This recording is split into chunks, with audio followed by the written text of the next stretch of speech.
Well, the conversations continue here at Davos 2025. I'm Shereen Bhan, and we've been bringing you a diverse set of guests, global as well as CEOs who head Indian companies, to talk about the outlook for the year ahead. Joining me now is a man who's delivered a very strong quarter for Infosys, ahead of estimates as far as revenue is concerned, and up the guidance once again. Salil Parekh, many thanks for joining us on CNBC-TV18. You've done the results threadbare, so I'm going to try and address other issues here with you, starting with the big claim that you're making here at the Infosys Chalet on the promenade in Davos. Being AI first, we spoke about that a year ago. How do you back up that claim? Give me three numbers that back up the AI first claim for Infosys. So first, thanks Shereen for having me here. And yes, we've had a good quarter. The focus for AI, there are two things that we're doing which we think are quite different. One, we're building 4 small language models. And these small language models are things that our clients are much more interested in today. These are models based on their proprietary data and our proprietary data. For example, we built one small language model for banking, and this is getting traction where clients are starting to use this in their environment. Another one for IT operations and so on. Second thing we are doing is building agents. And agents today, we've in the process of developing about 100 new agents.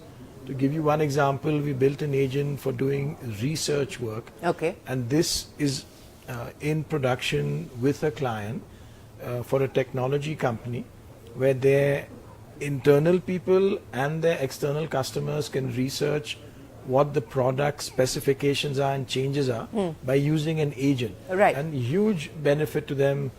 Things that used to take 14, 15 days now down to 8 days, and other such metrics. Another set of agents we built for an audit company, Big Four.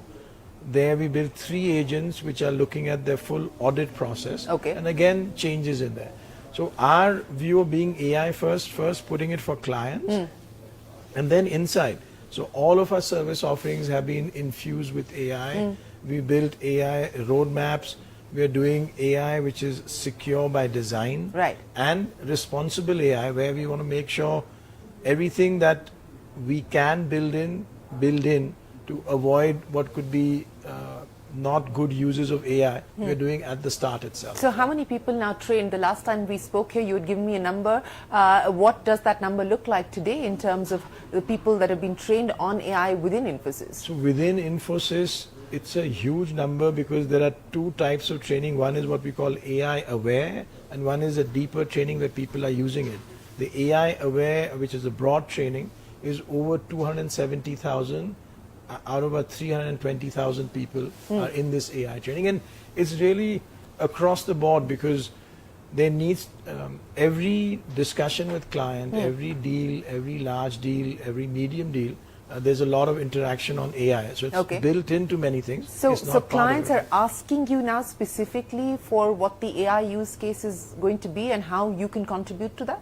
Clients are interested in where generative AI can help them. And what we are seeing is through agents or through small language models, in the past through large language models, we have various ways in any large transaction or program where they can benefit from this AI. And so what is this going to mean, Salil, in terms of incremental spends by customers and by clients, and what will it translate into as far as revenue for you is concerned as well? As we look at people moving from pilots now to scale and speed, which is of course the theme here in Davos when we talk about AI adoption, what will it mean in terms of a bump up both in terms of revenue as well as spends? So there are 2 types of generative AI. One is the consumer one, where we see all of this discussion here, also at the World Economic Forum, but everywhere, the massive capex that we are hearing about. Our focus is more on this enterprise generative AI, which is a smaller amount because the consumer one is huge. Now in enterprises, we are seeing the traction is large, but the revenue size is still not that large. It's quite small. And so, but it's increasing. So every quarter we see good traction and progress on what's going on. My sense is, if you sort of look back to when cloud started or when digital started, it starts off with enterprises where there's a lot of interest, and then there's an inflection point, and then cloud picks up or digital picks up. When do you expect the inflection point for generative AI at the enterprise level? So there, difficult to say when that time, that inflection point will come. But the way it normally works is you keep building different areas where impact is created, and then suddenly there comes a time when it becomes quite overwhelming, and the inflection point comes about. So are we 12 months, 18 months, 24 months away from possibly that inflection point? So again, difficult to say, Shereen, when that time will come. Right. But if you look at digital as an example, it started maybe 8-9 years ago. Right. Today at Infosys, we are over 60% of our work is all digital. And so it's a big change from where we were, let's say, 5-10%. But it's difficult to say when exactly that time will happen. So, what does this now mean, Salil, in terms of workforce? And I've been asking your peers this question, and most seem to suggest that it's not going to mean less number of people being hired. It's probably going to be the same, if not more. What's your own assessment? Are we likely to see a headcount reduction? Are we likely to see a status quo? Are we likely to see you hire more to be able to deliver on the capabilities you spoke of? So there first, in Q3, we had a 5,000 person increase in headcount, 5,600. For this coming financial year, we have estimated in the range of 20,000 college hires. So all of this is pointing to an expansion. So why the expansion? Part of what happens with generative AI is you get more productivity benefit. But a lot of what's happening is you have much larger areas of the enterprise where you can do work in generative AI. So that larger area with the productivity, the net is still an increase in the headcount. And that's the trend we are seeing right now. So you will continue to see an increase? For this, we already have a sort of early plan of about 20,000 college graduates. Okay. Let's talk then, Salil, about what is happening around us today. And the big change that's happened between the time that you announced your results and now is the fact that Donald Trump is finally in the White House and is signing a spate of executive orders. In fact, just this morning, he's also talked about a new AI infrastructure fund with Larry Ellison and Masayoshi Son and Sam Altman being part of that. When you hear what is happening in the US at this point in time, when you look at the possibility of deregulation which has been promised for sectors like BFSI, what will that mean? You've upped your guidance already, but do you believe that there is a potential for a further upward revision on the back of the changes that are likely to come in? So absolutely, I think to hear about 500 billion, yes. I mean, it's staggering what type of thinking that they have in the US for technology and infrastructure. And this is all AI driven. You've also seen lots of other CapEx announcements over time. We see a lot of discussion on regulations coming down. The sense we get from sort of people we talk to, and even here the last 2 days, the general view is the economy in the US will do better. We have seen in the past when the US or Western Europe economies start to do better, our business starts to grow. So we have two axes, as you know. One is where we do more cost and efficiency, and the other is a lot of growth and digital. Right. And so that will start to play out more. My sense is if that US economy growth and so on happens, which is what it's now looking like, we will see more and more growth overall for Infosys as well. So possible upward revision of the guidance that you've already revised higher? Well, there, as you know, we only go quarter by quarter. We will have the end of the year, so there'll be next year. But we did increase our guidance for this year because of what are the signs. Financial services was good, US and Europe, and then retail in US started to look better than the previous quarter.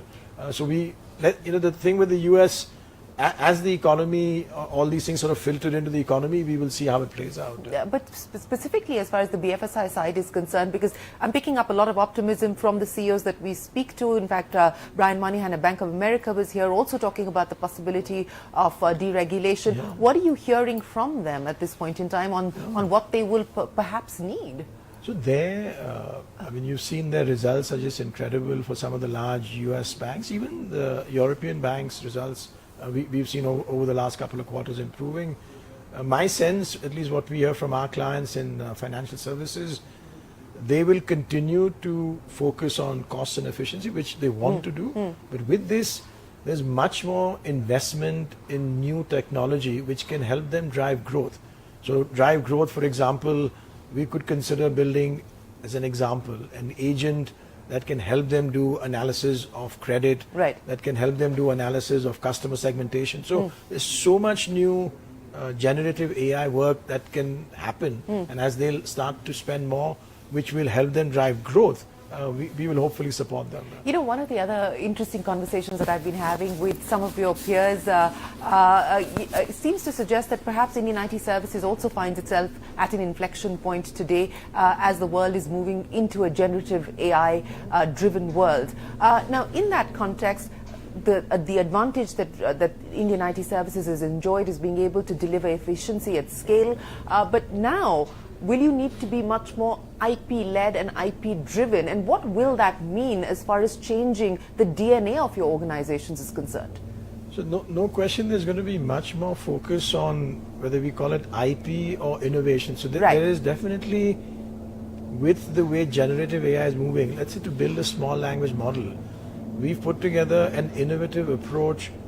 It's actually an approach which takes existing technology and builds it on existing platforms at a much lower cost than a large language model. So that innovation in agents, innovation in where it can be applied will continue to increase, and that's something I think we've been doing at Infosys for some time. So my sense is that's a good sign. Now more of that will happen as we go through the next phase.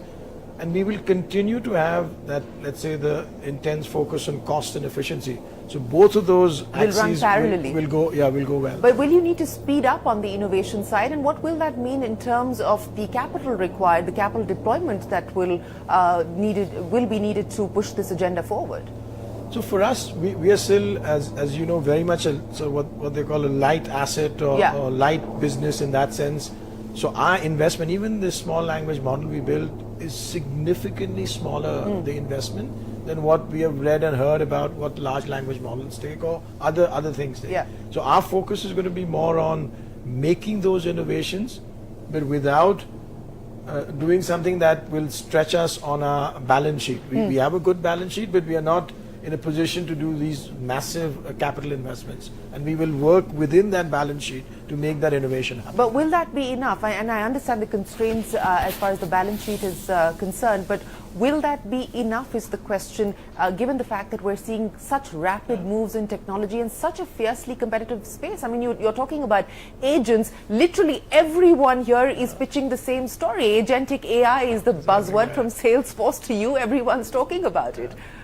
And doing it. And yeah, no, absolutely. I think we have to find ways to innovate constantly in that environment. So the thing that we, over the years at Infosys, have done well is make sure we have a trained workforce that can work on different technologies.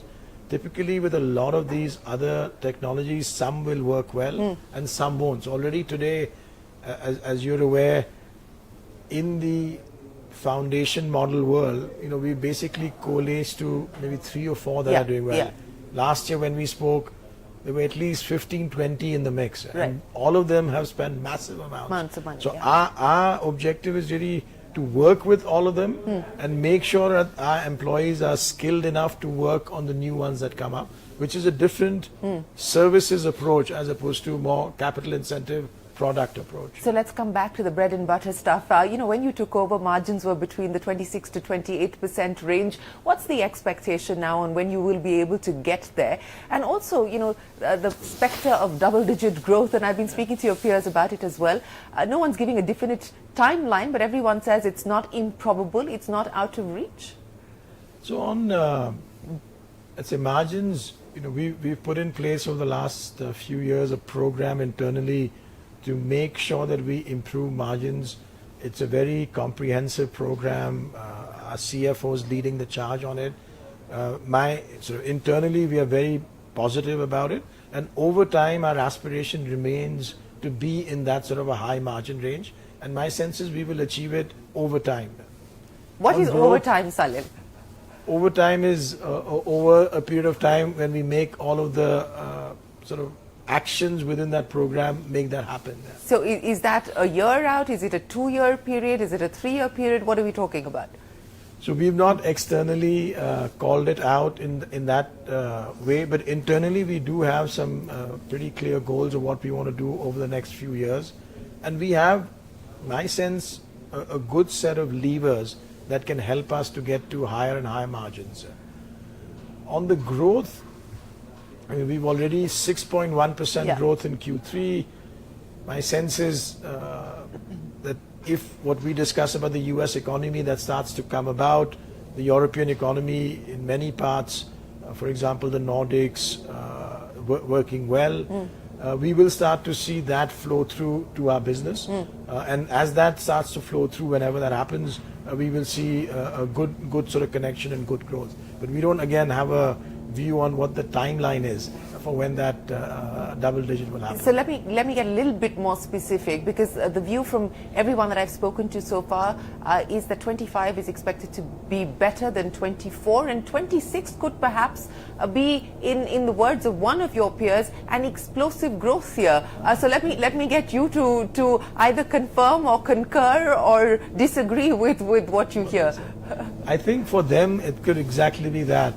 For us, we have given our structure guidance for this financial year. We don't have sort of externally a guidance for the next financial year, which will start in April, and we certainly don't have a guidance for the following financial year. A sense, not a guidance, but a sense that you can leave us with. A sense is difficult because we don't have a view which we share externally beyond March. Right. It becomes more, we have to be focused on what we can see in our pipeline and so on. And so for this year, we've increased our guidance. The macro environment, seems to be giving us indications that over time things will improve. So we'll wait and see how that goes. Okay, so wait and watch, but feeling better overall is the story today. On deals and, given the opportunities that you see, do you believe that the large deal bucket could potentially be an even bigger play in the year ahead? So large deals, our pipeline is actually in good shape, slightly better than last quarter. The large deal announcement was 2.5 billion, which was a very good number, 60% net new. That was a good outcome. We also see mid and small deals looking good over the last 2 quarters. So my sense is a whole range of these would be impacted positively. If and when we see more of the financial services and retail come to other industries, that will also open up other deals for growth and for cost. So overall, the deal flow at this stage looks quite positive in the pipeline. Looks positive. Let's talk about the workforce as well. You said that you will be hiring more, but what about wage hikes as well, Salil? And, the conversation keeps coming back to the fact that at the bottom end, we haven't really seen any significant appreciation on salaries. Is it time now for the Indian IT services industry to do more, to do better, and can you afford it? So there, firstly, we've just on wage hikes, we've announced ours Jan and April. It's in motion. We don't sort of comment about the numbers, but it's very strong wage increases both outside India and in India. I think at all levels we've seen changes over the years. We've seen even when individuals are entering from college, in addition to wages, the sorts of other benefits, training, just the environment on the campus. I think what we provide is an incredible positive experience. What would the training cost be today for Infosys?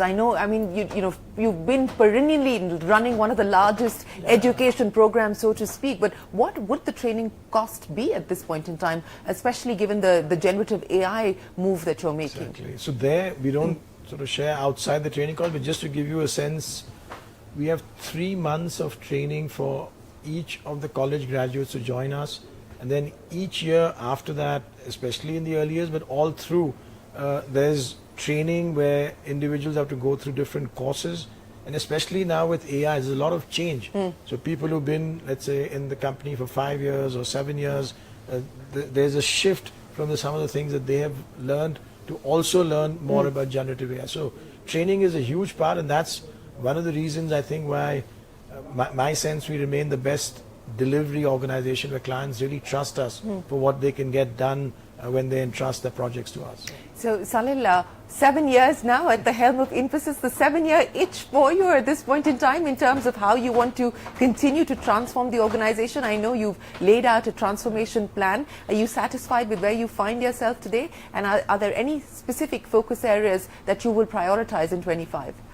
So there, I mean, it's been incredible to have this opportunity for 7 years. We've completely changed the focus in terms of digital. We were talking about it earlier, from quite low to 60%. As we look out, the focus is going to be much more on AI. But equally, there are things, for example, to build AI, you need a very strong data infrastructure.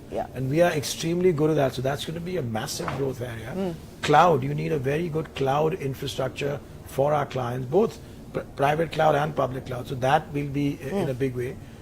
But the most critical thing really is we want to be relevant to what our clients are looking for. So there's, in the next several years, quantum is going to be a big part of discussions. We're already building in our research area things on quantum. And then how we put Infosys together, which is this concept of one Infosys, which is a little bit sort of a softer concept, but really works very well because everything we do, we bring together for what the clients are looking for. How do you spend your Sundays? So most of the time I'm listening to music and enjoying reading, but also making sure I'm catching up on my emails. Well, Salil, it's been an absolute pleasure. Many, many thanks for joining us on CNBC-TV18, and we wish you the very best of luck for the year ahead and look forward to hearing back from you more on what your clients are telling you as more clarity emerges on the Trump changes and what it could potentially mean as far as the US economy is concerned. That's Salil Parekh there of Infosys. Positive deal environment, positive macro environment, and the big hope is that things could potentially see an upturn in the US, which could prove to be a positive for Indian IT services companies like Infosys. We will take a break, but the conversations will continue. Don't go anywhere. We're back in a moment with more.